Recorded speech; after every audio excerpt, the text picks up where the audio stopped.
வணக்கம். நாம் இப்போ விநாயகர் சங்கடகடா சதுர்த்தி உருவான கதையை பற்றி பேச போகிறோம்.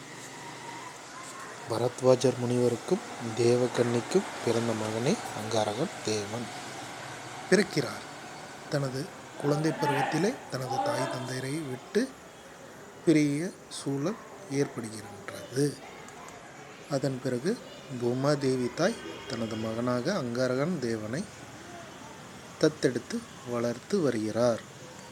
அங்காரக தேவன் தனது வாலிப வயது அடைந்தவுடன் பூமாதேவி அம்மா அவருடைய தாய் தந்தையரிடம் அழைத்து சென்று தனது மகனை பெற்றுக்கொள்ளுங்கள் என்று கூறி வழி அனுப்பி வைக்கிறாள்.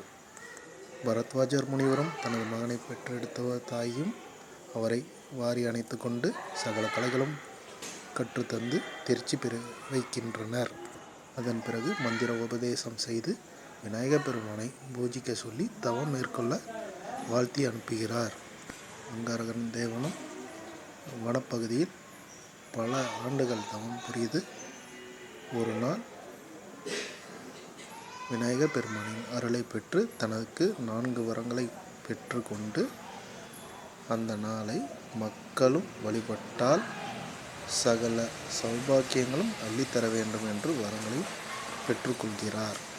அங்காரக தேவன் வரம் வாங்கிய அந்த நாளே சங்கடகடா சதுர்த்தி என்று அனைத்து மக்களாலும் விநாயகர் பெருமானை பூஜித்து சகல சௌபாக்கியங்களும் பெற்று மகிழ்ந்து வருகின்றனர். நன்றி, வணக்கம்.